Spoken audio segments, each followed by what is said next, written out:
Welcome, everybody, to the On the Blue Line podcast. I am your host, Wayne Mulder, and I'm excited to be back with you again this week in another exciting The Interview Room. In here, I get to sit down with different guests from all walks of life, and this week is no different. Let me tell you just a little bit about this week's guest, Scott Medlin. He was in the United States Marine Corps.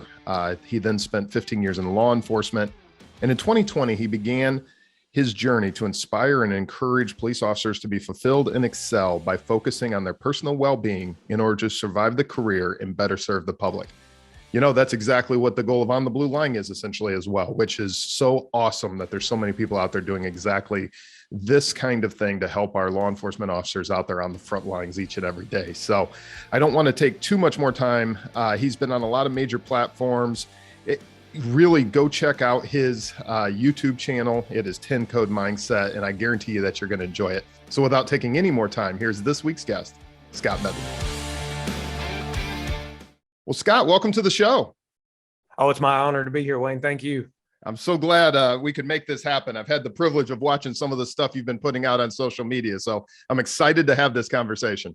Oh, well, thank you. And that means a lot. You've been watching the stuff I put on social media, and hopefully you find it inspirational as well. I certainly do. And I know the listeners will as well, but great. Let me start with the easy questions, right? These are the softballs I got to throw out in the beginning. So is it coffee or tea, sir? Coffee. That is the right answer, in my opinion, though I'm amazed how many times people say But I'm drinking tea. I'm drinking green tea right now, but I always start the day with coffee. That's awesome, actually. I don't think anyone has actually said coffee while drinking tea before, so that's great. Do you have a favorite place to have that drink? Like a place that just kind of gives you a little respite and a place to start the day? Oh, yeah. And I highly value a morning routine to prime my mind and body and get away from all distractions so that, you know, I can set myself up to have a better day or at least react a lot better. So long answer to your short question there is, in the guest bedroom in my house, I'll wake up early, make the coffee, bring it upstairs after having one big glass of water and then sip away while reading and stuff like that. And I find that's true with most coffee drinkers. They like that routine in the morning. So. Oh, absolutely. Yeah. Do you have a best or worst travel story? What comes to mind first is surprisingly the good. I actually won a sweepstakes back in 2011. I was on patrol. I was working day shift and I heard on Ryan Seacrest radio, hey, call in this number and you can win a chance to see U2 in concert. Any location in the country, 2 locations for any 2 concerts. And I called my wife and I said, hey, enter this sweepstakes for me. She was like, you're not going to win it.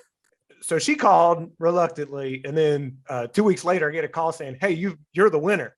So yeah, in June of 2011, I got to travel for free and get into 2 concerts for free from California to Baltimore. And it was great. That was the best travel story. Hopefully I can do more of that in the future, but that was a lifelong memory right there. That is awesome. Yeah, it's funny you say that. My wife, when we lived in Indiana, went through a stage where I don't know if it was just where we were in the phone lines. Of course, this is cell phones existed, but nobody owned them. Right. But you know, it was during that era, and we got fortunate too. That's how we saw Clapton in one of the major cities nearby. So that's awesome. Outstanding. Do you have a favorite nonfiction modern book? Nonfiction. This is me repeating your question, given my brain. Well, I know I think about which one. I had so many. I do clarifiers to that question. I understand that.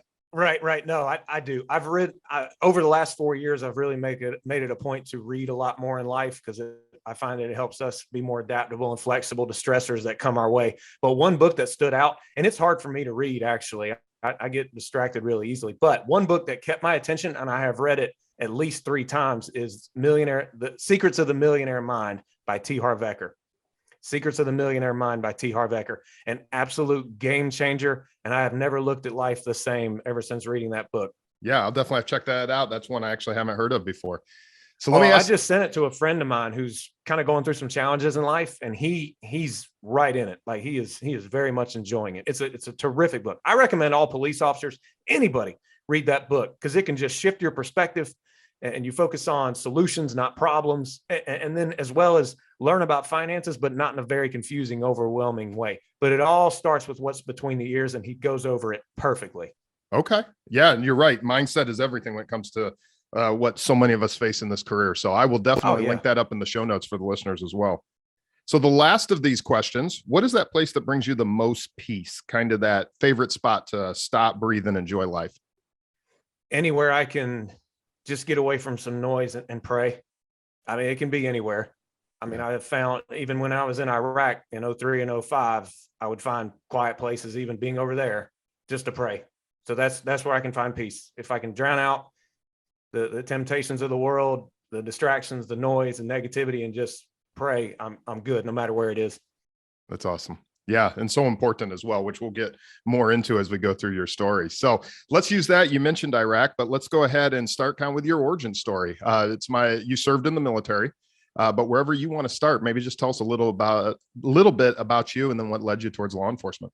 Oh, absolutely. Yeah. So a week after I graduated high school, I went to Parris Island, South Carolina for boot camp. I mean, a week. So I joke around that my senior week was at the beach, but I didn't get to vacation at all. It was at Parris Island. So anyway, the plan was to go reserves and then do officer candidate school. And then after college, become a commissioned officer and go active in the Marines. Well, my first day reporting back to the Marines after graduating from boot camp was September 11th, 2001. Believe it or not. So we got off the bus at Camp Lejeune, and that was right after the first plane had hit the Trade Center. And I just remember thinking, like, I'm going to war somewhere. Anyway, so long story short, 2003, 2005 Iraq deployments, and I kept law enforcement in my heart because I did an internship my senior year in high school with the hometown police department where I grew up. And I enjoyed it so much. And I mean, after the first ride along, I was hooked. Right. After the deployments to Iraq, I also started dating my girlfriend, who's now my wife, and we've been married since 2010. But I didn't want to go through with the Marines. I wanted to go through with law enforcement. So I got out once the reserves contract was done. I got out. Plus, they were talking about maybe us going back a third time. I was like, and my wife now girlfriend then said, I don't know if I can handle you being on a deployment. I said, okay, I'll get out. And then I graduated college and I went into law enforcement, and I got sworn in 2007. Now, was this a PD or an SO or what kind of law enforcement? Police department. Police department of about 80,000 people at the time in the city. And then the department was about 170 something sworn. I mean, they're getting close to 200 now. So I worked there for most of my law enforcement career and enjoyed it very much. Did regular patrol, canine, and school resource officer. Okay. How many years did you do SRO? That's what I was going to ask as well. Maybe what you kind of specialized in, because we all seem to find a path at some point. Right. SRO was actually totally, I guess by accident is the phrase you could say. I was working canine and that was what I felt my calling was. That's what I felt drawn to. And that was a dream come true to get that assignment. But unfortunately, Wayne, I let it become my identity. And I was becoming the canine officer, and I was not a present husband nor father at home because the job was me. And anyway, my wife said, like, you either have me or you pick this job, and I'm not going to lose her over a career. Forget it. So I went to the administration. I said, I'm in a tough spot. And they said, well, you can work in the schools. We have an opening. So I did that for pretty much, I think, like 3 years. Yeah. I was in the schools. I was in middle school, high school, and then I did the alternative school for about a year and a half. Wow. Was it the hours and the training portion of K9 that kind of created the home struggle, or? It was the hours. It was the fact that I felt more purpose and life doing K9 and not so much the husband and father thing. It was really damaging, really bad mentality, but also obviously when there would potentially be a violent incident or they needed to find someone who was high risk, fugitive or whatever the case is, obviously they would call the canine. And don't get me wrong, I enjoyed that stuff. Right. But the frustration and the adrenaline dump and the emotions and the thoughts and the memories were just coming home with me. And I would get bitter. I would get angry. I wouldn't be present at all when I was home. And she had had enough of it. And the signs were there. Looking back, the signs were there. But you know me and a lot of other police officers, we're fine. We're good. And we believe that. And we're not doing good. And so anyway, that's how that transpired. Well, I like one of the things that you're very open about is speaking about trauma and some of the things and how they really bothered you when you were out there. And I think sometimes, I know with myself and with other officers that I talked to, I've been doing this about 11 years. And when I talk to other law enforcement officers, this is one of the things is, you go to these scenes, you see different things, but like you said, you just want to say you're fine, or you're like, well, this can't bother me, because if so, then I'm not doing my job correctly. Yeah. But you speak very candidly about that. Could you take us there? Well, you feel like it's a character flaw or you're weak. Yeah. I get it. I've been there. Now, I'm not on the job anymore for now. Who knows what the future holds? But when I was going through it, death was what bothered me the most, particularly when I would see successful suicides. And we know how it is. We get the images or the events in our heads, and then it plays on repeat over and over and over again, to which do not fight that. That is a human reaction, and we are all human. What I didn't know, and what I wish would have been told to me or taught in the police academy when I first started, was you have these thoughts. And these thoughts, when you particularly think about them first person, are going to create an emotion. Now, obviously, a negative thought will create a negative emotion. And emotions essentially form who you are, because you act a lot of what we do is act out of emotion. And then our emotions have results, and they're not always good.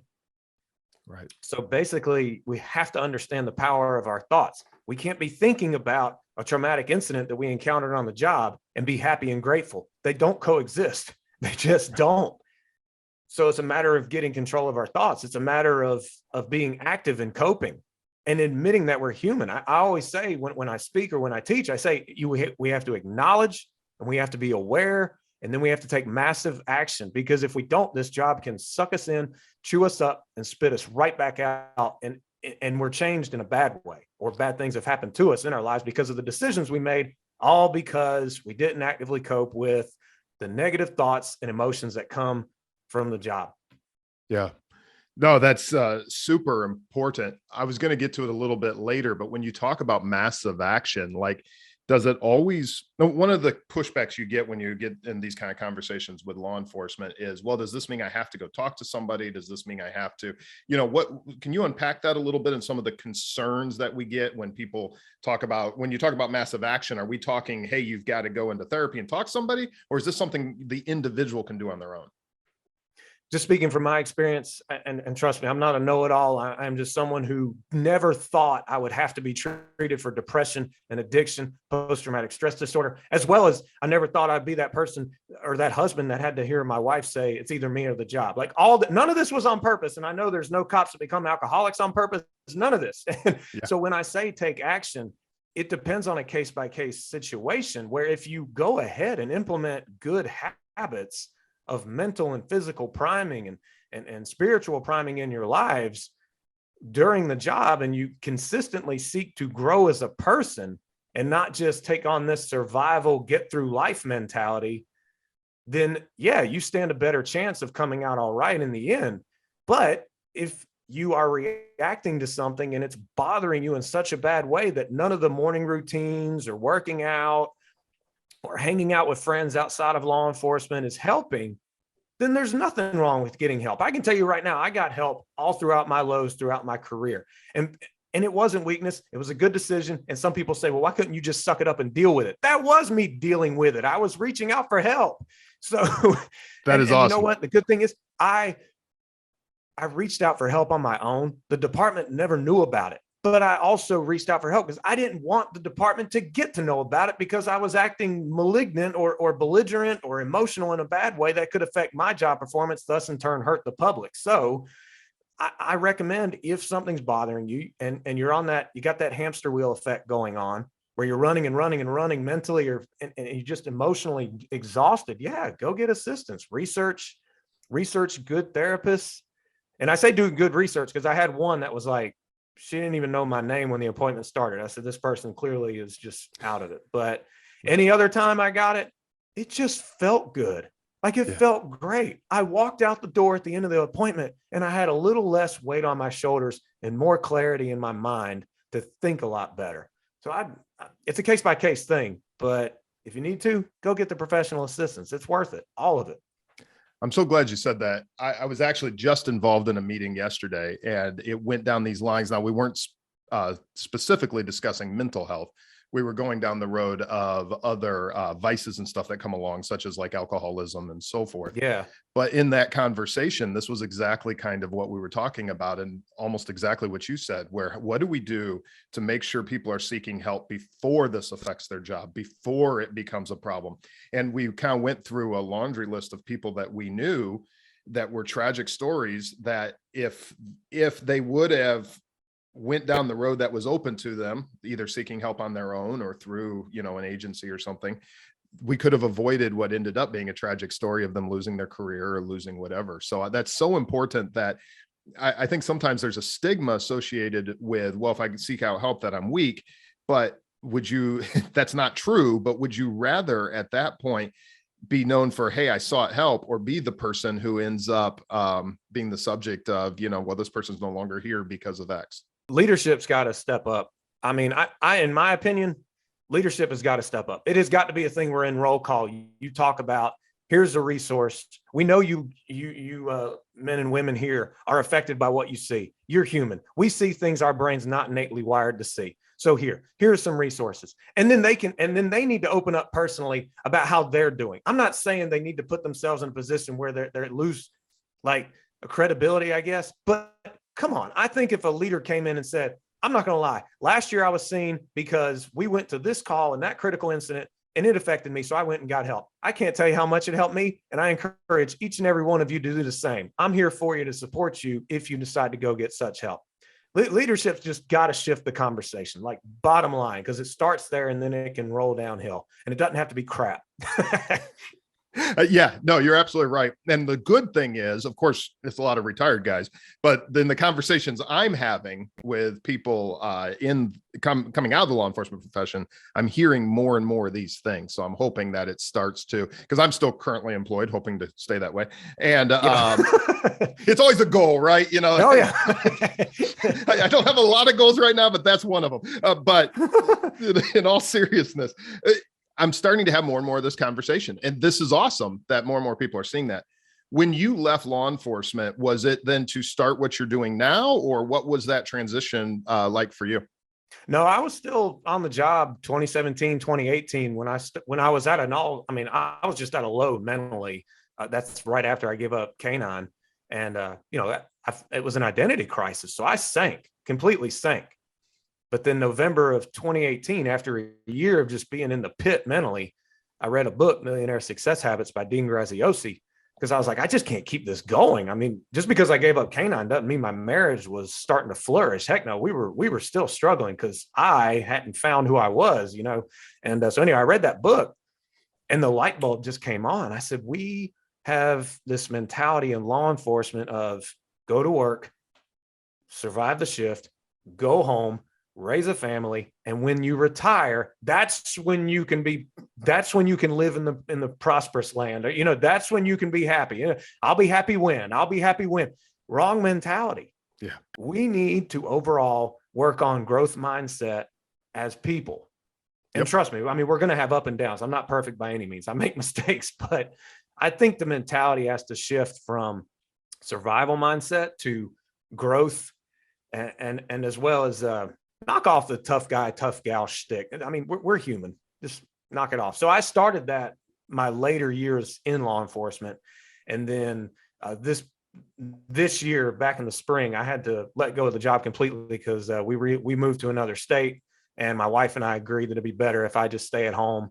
And eventually I will start working again somewhere. But for right now, I'm stay-at-home dad if I'm not out teaching and speaking to cops. And that seems to be working right now for our family. And always put the family first. So many cops say it, but they don't do it. I'm encouraging you. It's always worth it because your family's there. When you leave a department, they're not going to follow up with you, but your family will be right there with you. It's so true. And yeah, I love how you're talking about that mindset of waiting until later. In fact, it's ironic that I literally had this conversation as part of the broader conversation I was alluding to yesterday.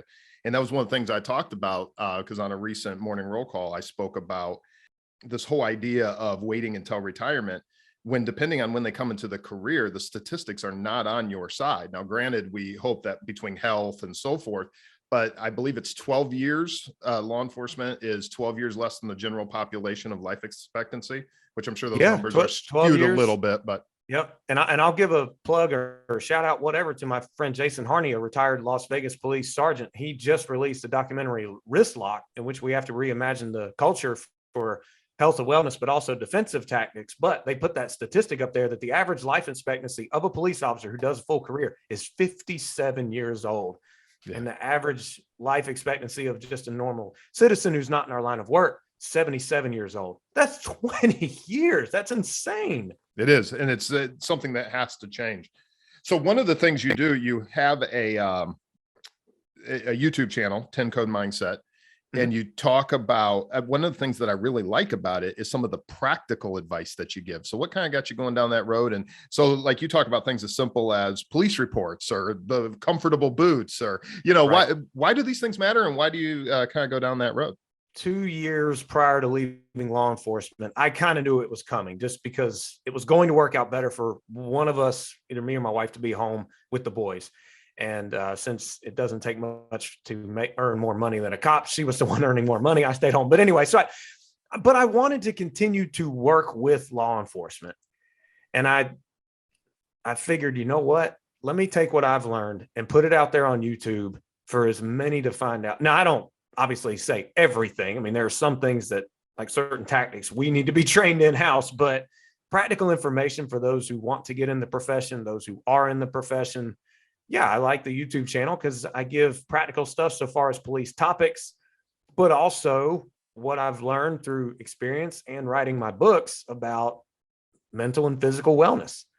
And it's been one heck of a journey, I can say. Yeah, and I would definitely encourage any of the listeners. I have quite a few that are either in the academy or coming into the profession early on. And I would encourage you to check out, everything will be in the show notes, of course, but 10 Code Mindset on YouTube, because this practical advice, it's huge. And there's even little things you can learn for those of us who've been in the career for a period of time. So it's definitely pretty neat. And you kind of touched on it earlier, but you use this term warrior socialization as something that is kind of a negative context. What is that, and how do we combat it? There's a time and place to be that warrior mindset. When you're in the fight for your life with some suspect who decided to jump you on a traffic stop, I get it. You got to have that warrior mentality. But this warrior mentality of I'm unfazed, I'm not human, I'm tough, Superman, Superwoman, whatever, we got to let that go. We have to acknowledge we're human, and we're affected by what we see because our brains seek protection. It's going to look for the negative.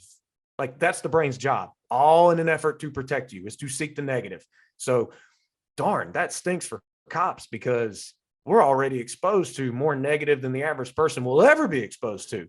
And then you have this brain of ours that is still wired for the caveman days, where it's seeking protection all the darn time. The warrior mentality gets in the way, where we don't want to acknowledge that human aspect. And I'm speaking from experience. It damaged me to a point where my career took a huge turn, and not in a good way. So I just don't want other cops to get this thing where I'm fine, I'm tough. Does tough really even exist innately? I mean, it's a good question. It's a question I posed in Mental Health Fight of the Heroes in Blue, my very first book. So that's kind of it in a nutshell, which I obviously expand on it in the book that I wrote back in 2020. And I'm glad you touched on that, because you've got actually 4 different books, right? So the first one is the Mental Health Fight of the Heroes in Blue. So is that one essentially goes down a little bit further down this path that what we're talking about?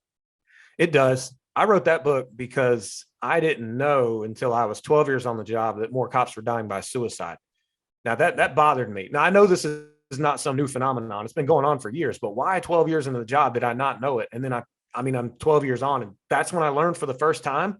That enraged me. And I said, well, if it's obviously an undermined, undermentioned threat, to which that was 2 years ago, I think that a lot more cops know about it now, but do we take it that seriously? I don't think so. So it's one of those where I was like, I got to do my part to help bring this number down. It's like God slapped me in the back of the head and said, write a book. So yeah. I just said, well, I will take what I've learned through years of going through the psychologist office, and then also do some research and write a book. And that's what started that. So glad you did. And yeah, you're right. Even coming in this career myself, even right up to starting this podcast in 2019, I had no idea. You hear these statistics, you see them online or whatever. Maybe you follow someone on LinkedIn and you see what they post.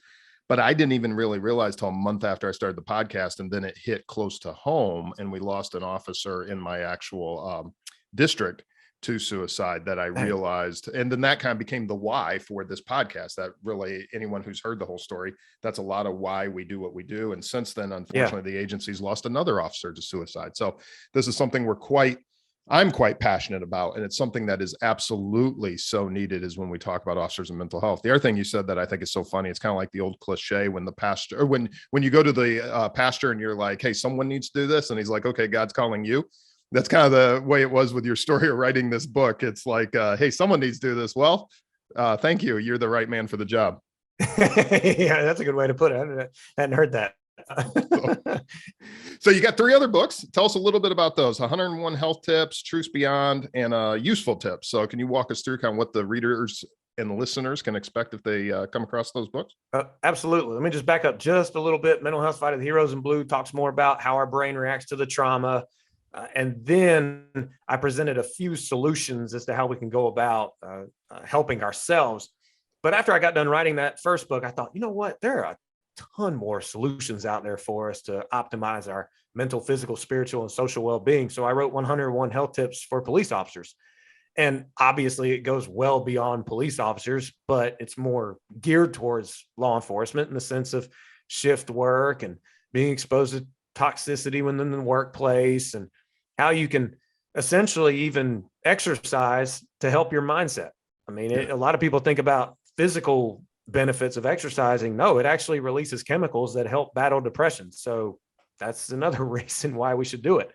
And I wrote that book, and it has been very well received. There was a bulk order done earlier this month, and I was like, wow. And through Amazon, I don't know who made the order, but it was like, wow. So that book's been very well received. Awesome. And then I wrote Truths Beyond the Police Academy, where I just wish there were certain things told to me at the academy that weren't said. So I wrote that book for the person going through the academy, or one who just got out of it, and saying, look, you need to know more about teamwork. You need to know more about telling someone if you don't like the way they're doing something. And a lot of that book is written from mistakes I made. So, but hey, there's people that make mistakes and keep on making them. And then there's people that make mistakes and learn from them and do their best not to make them again. And then the most recent book, 101 Useful Tips for Rookie Police Officers. I mean, obviously the title speaks for itself. It's a very challenging time to work in law enforcement right now. And I miss working in law enforcement. So I figured I might as well still be a training officer as best I can be in some form or fashion. And I put that book out there. It's a quick read, but it's packed. And I already know of a patrol supervisor who bought it for his team, or at least the newer officers. And there's a chief who buys it for his new hires that he gets at his department. So it's helpful, but it's not just a reading. There's actual practical applications in the back where you can write down and become better through self-awareness and writing down what you learned and what you can do better, and also writing down things you're grateful for, which can help keep you in a positive mindset. We're in an environment where you're going to be exposed to plenty of negativity. Well, and I love even the point that you're bringing up there, how important gratitude is when it comes to mindset, because I think that's something that gets lost. In fact, I've been working on a Thanksgiving special, and that's kind of one of the key things that I'm talking about, is how important this concept of gratitude is. Why, when it comes to practical application, do you have, I know you mentioned like a morning routine. Do you have any sort of quote unquote gratitude practice? I know that's kind of a catchphrase you hear these days. Yeah, it's a very common practice to write down things you're grateful for. When I got treated for depression, the psychologist said, Scott, you've been coming to me for months. And I mean, he was quite honest with me. He said, I can only do so much for you. You are the one that's going to have to eventually change. And here's this exercise for you. I don't know if you're ready for it, but I'm going to tell you to do it anyway. And he told me to write down 3 to 5 things that I was grateful for at the end of the day. He said, you can't think about them. You can't say them. You have to write them down. And when you write it down, it etches it in your mind that much more. And after 30 days, I started to think a lot better, more clear, And it really was the catapulting out of depression. And I continue to do that now. I'm going to give another plug for another friend. I've got the Rise Journal right here by my friend Kwesi Millington. And you can write what you're grateful for, but you can also write down what your intentions are for the day and what you're struggling with, what you're succeeding with. And it's all self-awareness that can really help gain clarity in your mind and instill that sense of gratitude. Because overall in law enforcement, unfortunately, we get sucked into so much negative. There's no gratitude. I've heard the phrase, you can hand a cop $1 million. He'll complain it's not $1,001,000. There's a lot of truth to that. Yeah. I mean, I don't like to bash us, but our mentalities are all wrong. I mean, and unfortunately we get sucked into the, I'll be happy when. You have so much to be thankful for already. Yeah. Use the gratitude to open up the pathways for more blessings that you can feel even more grateful for. Because I remember thinking, I'll be happy when I get a better police car. And don't get me wrong, I needed a better police car, but I'll be happy when I get a better. Come on now. I mean, was life that bad? So, yeah. And then I got the car. It had 28 miles on it. It was brand new. I loved it. But of course, what do you think happened after the newness wore off? Oh, there was something else to complain about because I wasn't every time. I was not practicing gratitude. This stuff is just like working out. You can't go to the gym once and be in the best shape of your life. You can't do it. You have to keep working out. Yep. Gratitude is no different. If you don't take the time to implement it, then it's going to slip away. Remember, our brains seek out the negatives. I just wish we were taught this way more than what we are, if we are, and it would help a lot.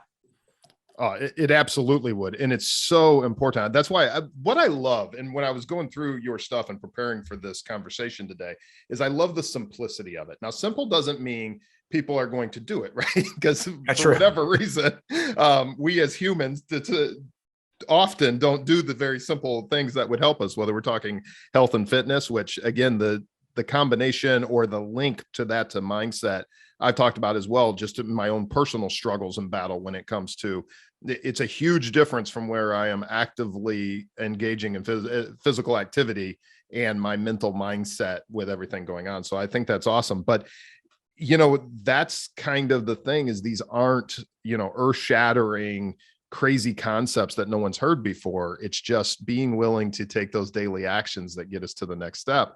And we see this cynicism in this career. When you talk about introducing habits and strategies as a strong defense against trauma and other stressors, can you maybe give us one or two strategies that are actionable? I know we've talked about gratitude and we've talked about some other things, but is there like a hierarchy to these? Like you would say, this is the one I would start there? I don't necessarily know about a hierarchy. I would say change your way of thinking, because we become what we think about. That's a quote from Earl Nightingale. We become what we think about.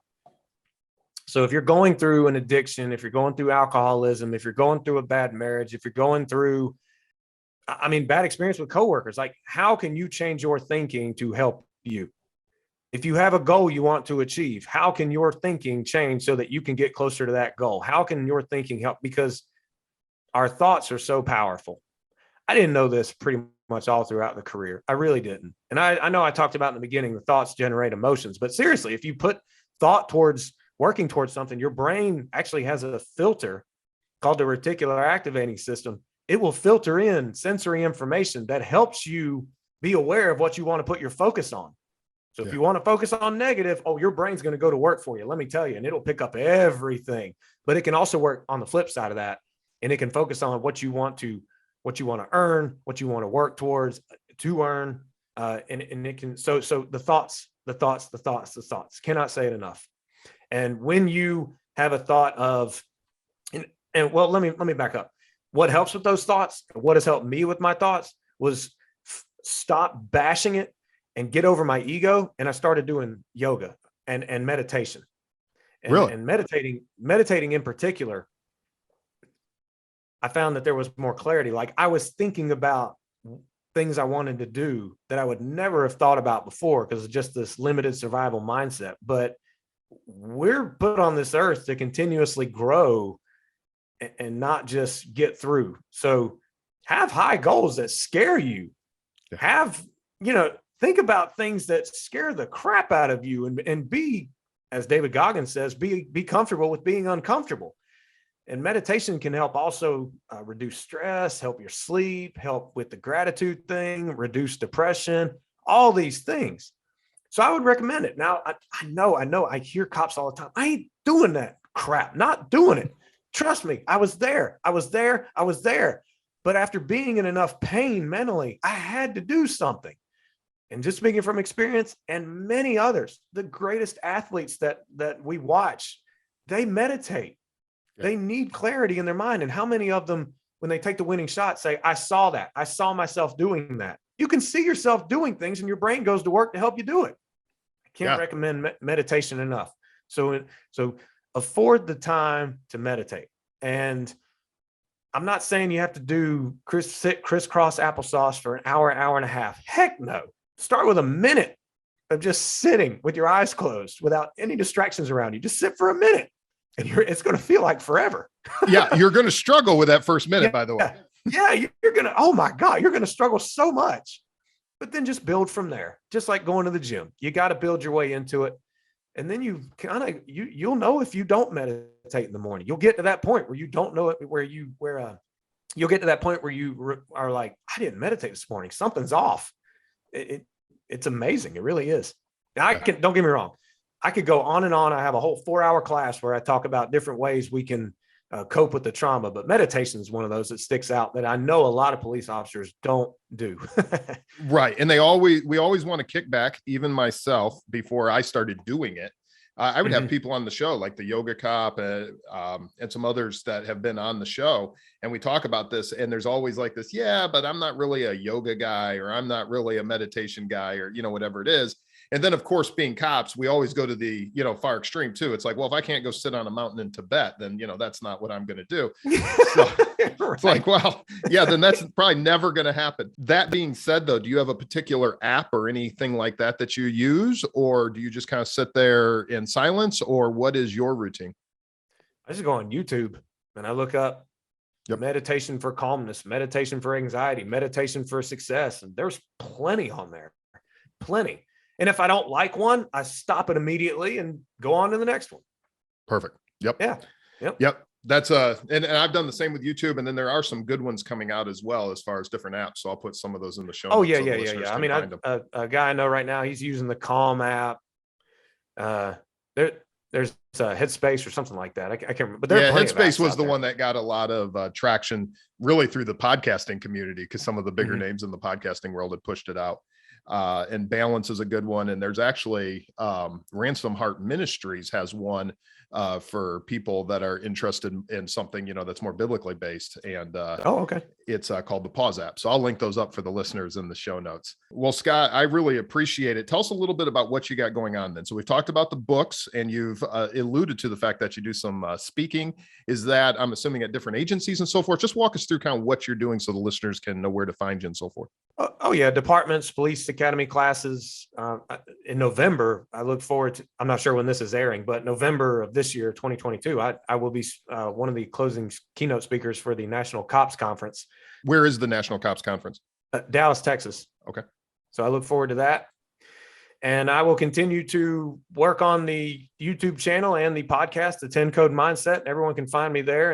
And you can go to my website, thescottmedlin.com. And there's a quick guide that you can get for free so far as just how you can work on your mental and physical well-being and maintain it. Really, really quick guide, but you can also contact me there through my website. Very good. Yeah. I will make sure to link all that up, and thescottmedlin.com. And it's really great resources. And I really like the YouTube channel. I know I've kind of asked you this question in 3 different ways, but I always ask it at the end of every show. So I have to ask you again, and you can either give me the mindset again as being the answer, or you can give us another little tidbit. But what is the one takeaway, the one thing that all law enforcement officers can do that's going to make a difference in their personal lives? So what's that one thing they can do today that's going to make a difference? Have goals for yourself and your family outside of the career. The career is not who you are. It does not define your life. I know it's a big part of it. I know it's a passion. I know it's a calling. I get that. I get it. But there will be a day when you're no longer a police officer. And that happens for everyone. And when that day comes, you really are going to be in a better place if you worked on you and worked on you being around the people that matter most. It's a career. I cannot stress that enough. It's a career. And I can tell you right now, I mean, I have no spite towards the department where I worked for a long time. But do you think I hear from a lot of those people? No, absolutely not. I'm just saying the department will move on. You're not a big deal. And crime will continue even though you left. So work on you each and every day. And the thing is, I know people are like, my God, that sounds so cliche and I just can't do it because it sounds overwhelming. But one of the best quotes I heard was, if you commit to being 1% better each and every day, a year from that day you made that promise, you'll be 365% better. Yep. And I can tell you right now, when I heard that quote 4 years ago, I did my best to implement it. I'm doing things in my life I never thought possible. So don't give up, but it's you. Work on you, and that can make you that much better for the people who need you in their lives, like your family and your good friends. That's awesome. That is such great advice, Scott. I think we're going to leave it right there. Everyone can find everything out about you at thescottmedlin.com. Go to the show notes. Scott, thank you so much for coming on. It's been my honor, Wayne. Thank you. Thanks. And that does it for this week's The Interview Room. I hope you really enjoyed it.